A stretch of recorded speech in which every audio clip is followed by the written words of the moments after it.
বাঙালিরা নিজেদের সাংস্কৃতিক ঐতিহ্যে চিরকাল গৌরবান্বিত।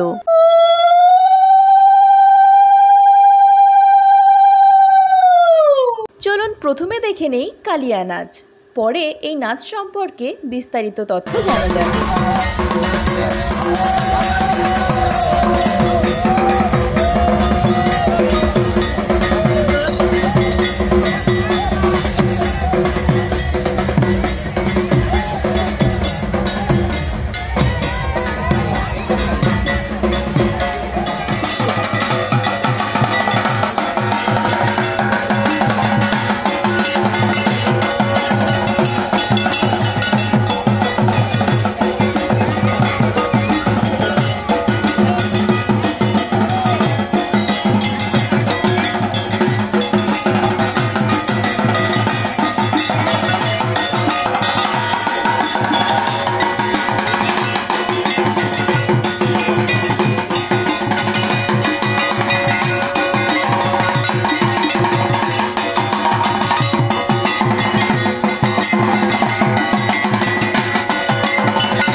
এই নাচ অনুষ্ঠিত হয় চৈত্র মাসের শেষ দিন ভোরবেলা, ভোর 4টে নাগাদ।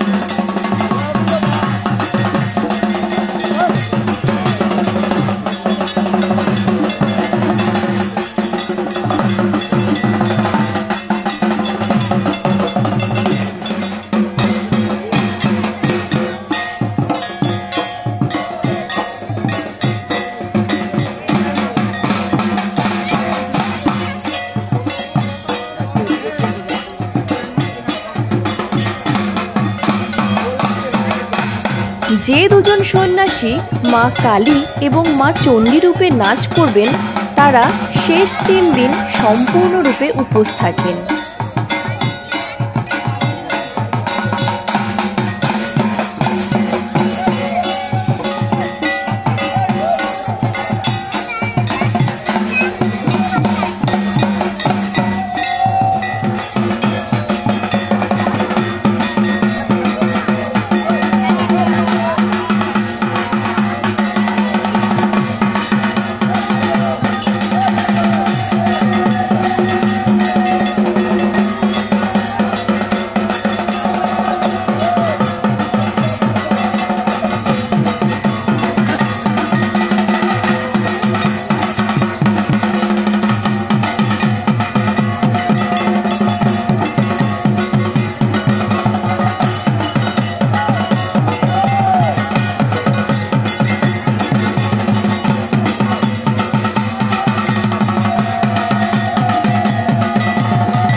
নাচে ঢাকির ভূমিকা খুব গুরুত্বপূর্ণ।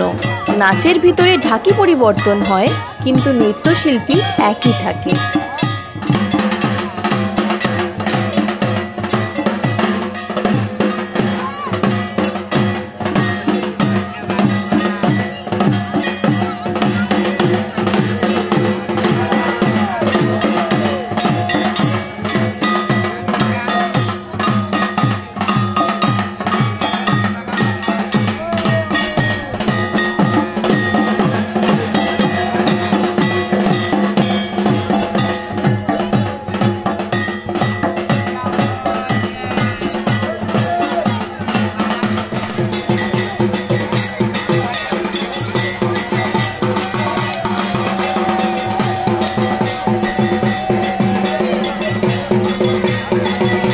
পশ্চিমবঙ্গের উত্তর চব্বিশ পরগনা, নদিয়াতে এবং বাংলাদেশের কিছু অঞ্চলে আজও এই নাচ অনুষ্ঠিত হয়।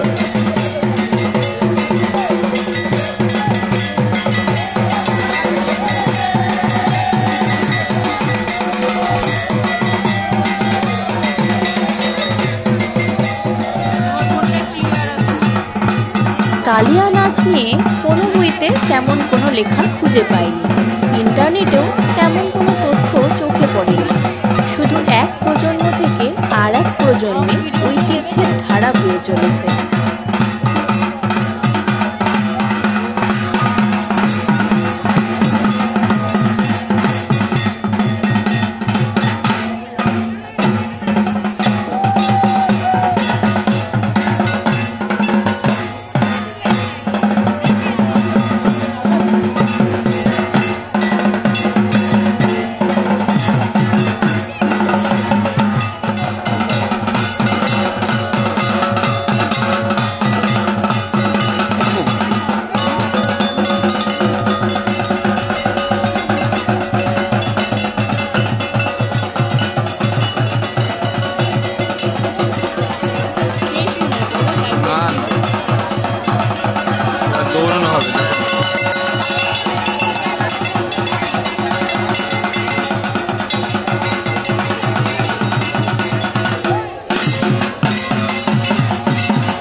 পরিবেশ পরিস্থিতির অভাব থাকলেও কিছু লোক সন্তান স্নেহে নিজেদের সংস্কৃতিকে লালন পালন করে চলেছে।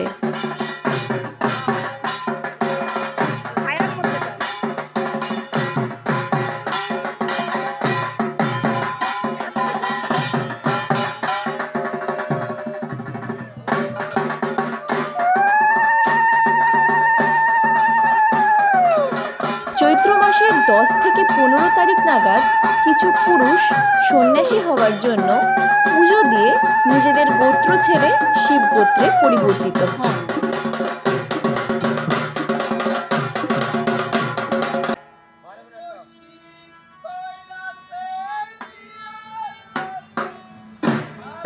শনিবার বা মঙ্গলবারে সমবেতভাবে পুকুরে জলের মধ্যে দাঁড়িয়ে মহাদেবের ত্রিশূলকে সঙ্গে নিয়ে সবাই শিবগোত্রে পরিবর্তিত হন।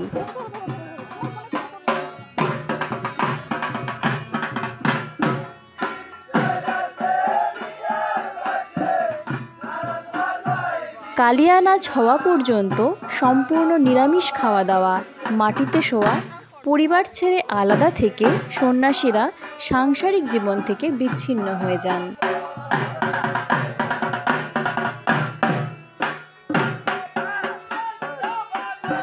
সন্ন্যাসীরা খালি পায়ে থাকেন আর পরনে সাদা ধুতি, কোমরে লাল শালু।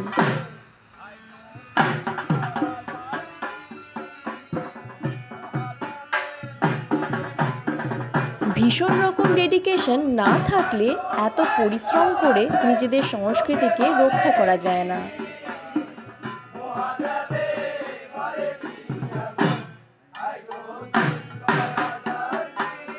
পশ্চিমবঙ্গে উত্তর চব্বিশ পরগনা, নদিয়াতে এবং বাংলাদেশের কিছু অঞ্চলে আজও এই নাচ অনুষ্ঠিত হয়।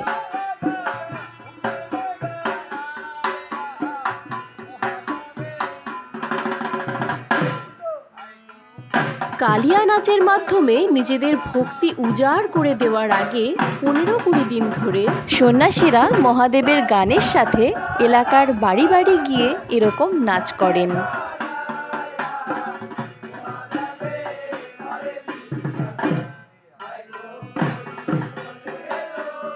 কালিয়া নাচ নিয়ে কোনো বইতে তেমন কোনো লেখা খুঁজে পাইনি।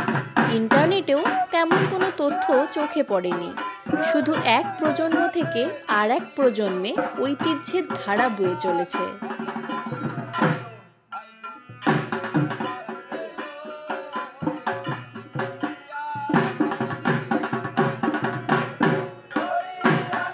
বৈশাখ মাসের শুরুতে আবার পুজো দিয়ে প্রত্যেক সন্ন্যাসী শিব গোত্র ছেড়ে নিজ গোত্র গ্রহণ করেন।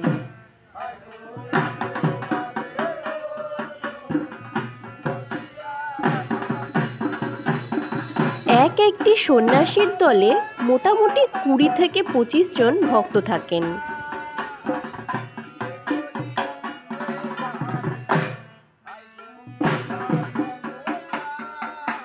যদি এই নাচ নিয়ে কোনো জিজ্ঞাসা থাকে তবে কমেন্ট বক্সে জানাবেন, চেষ্টা করব উত্তর দেওয়ার।